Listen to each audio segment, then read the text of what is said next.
नमस्कार दोस्तों। क्या आपकी कैट बार बार अपने कान खुजा रही है, उसमें बदबू आ रही है और कान में से कॉफ़ी कलर मटमैला काला बदबूदार डिस्चार्ज हो रहा है? अगर आपका जवाब हाँ है तो दोस्तों इसे सामान्य गंदगी समझ के इग्नोर ना कीजिए। ये एक कैट में होने वाला ईयर माइट्स का इन्फेक्शन हो सकता है।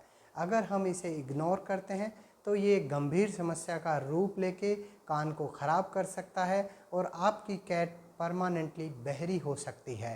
तो नमस्कार दोस्तों, मैं डॉक्टर संदीप शर्मा एक बार फिर से आपका स्वागत करता हूं आपके अपने मैक्स पेट क्लिनिक में। तो जैसा आप समझ गए होंगे, आज हम कैट्स में होने वाली एक गंभीर समस्या ईयर माइट्स के इन्फेक्शन के बारे में जानेंगे। हम जानेंगे ये समस्या कैसे होती है, किससे होती है, क्या इसके लक्षण होते हैं, क्या इसका उपचार है और हम इससे कैसे बचाव कर सकते हैं अपनी कैट का। तो वीडियो में बिना देरी करे हम शुरू करते हैं कि आखिर ईयर माइट्स का इन्फेक्शन किससे होता है। दोस्तों, ईयर माइट्स कैट्स के ईयर कैनाल में मिलने वाले बहुत छोटे पैरासाइट्स होते हैं, यानी परजीवी। ये ईयर माइट्स इतने छोटे होते हैं कि ये सामान्य आंखों से दिखाई नहीं देते हैं, इनको माइक्रोस्कोप की मदद से देखा जाता है। ईयर माइट्स कैट के ईयर कैनाल में रहते हैं, वहाँ पे उनके स्किन, डेब्रीज, ईयर वैक्स को अपना भोजन बना के ईयर कैनाल्स को काटते रहते हैं, वहाँ सूजन करते हैं, वहाँ खुजली करते हैं और अन्य लक्षण पैदा करते हैं। अब अगला सवाल आता है कि आखिर ईयर माइट्स को पहचाना कैसे जा सकता है, इनके कैट्स में लक्षण क्या होते हैं। तो सबसे पहला और सामान्य लक्षण जो होता है वो होता है कैट का बार बार कान खुजाना, जिससे कि उसके कान के आसपास के हेयर लॉस भी हो जाता है। कान खुजाने से वहाँ पे सूजन आ सकती है, रेडनेस आ सकती है और कई बार बहुत अत्यधिक खुजली होने से ईयर हिमेटोमा भी हो जाता है।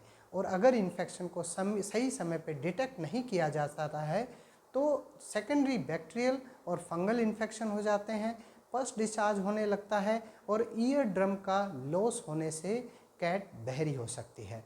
इन लक्षणों के साथ अब अगला सवाल आता है कि आखिर इसको पहचाना कैसे जा सकता है, ईयर माइट इन्फेक्शन का डायग्नोसिस क्या है। तो लक्षण तो सामान्यतः आते हैं, पर लक्षण दूसरे इन्फेक्शन से कंफ्यूज भी कर सकते हैं। तो सबसे सही जो डायग्नोसिस है, पहचान है, वेटनरी डॉक्टर के पास जब हम अपनी कैट को लेके जाते हैं, वो ओटोस्कोप, वेट ओटोस्कोप से ईयर कैनाल को एग्जामिन करते हैं, वहाँ से सैंपल कलेक्ट करते हैं और ईयर माइट्स को माइक्रोस्कोप में डिटेक्ट करते हैं, प्रत्यक्ष रूप से ईयर माइट्स को देखते हैं और ये एक परमानेंट और कन्फर्मेटरी डायग्नोसिस होता है जो वेटनरी डॉक्टर कैट्स जो इन्फेक्टेड हैं उनमें करते हैं। जब प्रॉपर डायग्नोसिस होता है तो अब अगला सवाल आता है आखिर इसका सही उपचार क्या है। उपचार जैसा कि हमने बताया, जब प्रॉपर डायग्नोसिस वेटनरी डॉक्टर करते हैं तो आप उनके पास ले जाते हैं, तो सिर्फ किसी नॉन वेट के द्वारा ईयर क्लीन करना ही उपचार नहीं है। प्रॉपर ईयर क्लीनिंग जब वेटनेरियन करते हैं, उसी के साथ वो प्रॉपर ईयर माइट्स के अगेंस्ट में anti parasitic drug proper dose में और प्रॉपर रूट से उसको देते हैं। अगर वहाँ पे सेकेंडरी इन्फेक्शंस हो गए हैं तो anti fungal anti bacterial drug भी देते हैं और नियमित रूप से कान की सफाई करके एक सही दवाई का इस्तेमाल करके इसको आसानी से वेटनरी डॉक्टर उपचार कर सकते हैं। अब हमारा अगला सवाल आता है, उपचार के बाद आखिर इससे कैट को बचाया कैसे जा सकता है। जैसा कि हमने बताया, ये हाईली कंटेजियस डिजीज़ है, यानी बहुत ज़्यादा संक्रमित होने वाली डिजीज़ है। एक कैट से दूसरे कैट में ये आसानी से फैल जाती है। इसका संक्रमण कैसे होता है? डायरेक्ट कांटेक्ट से हो सकता है, एक कैट दूसरे कैट के संपर्क में आया, या इनडायरेक्ट कांटेक्ट, यानी अगर कोई ओनर के पास एक से ज़्यादा कैट्स हैं तो उनके इस्तेमाल किए हुए बर्तन जो है, ग्रूमिंग मटेरियल जो है, बेडिंग मटेरियल जो है, अगर उनके आपसी इस्तेमाल होता है, इनडायरेक्ट कांटेक्ट होता है, उससे भी ईयर माइट्स फैल जाती हैं। तो बचाव में हमें ध्यान क्या रखना है कि जब भी घर में नया पालतू नई कैट आती है तो उसको हमारे पहले से उपस्थित कैट से पहले कुछ दिन के लिए दूर रखें, उसकी जांच कराएं कि उसको कहीं ईयर माइट्स का इन्फेक्शन तो नहीं है। नियमित रूप से वेटनरी डॉक्टर के पास लेके जाएं। कई बार दोस्तों अक्सर देखा है कि जब तक कि पेट बीमार नहीं होता है हम डॉक्टर के पास नहीं जाते हैं।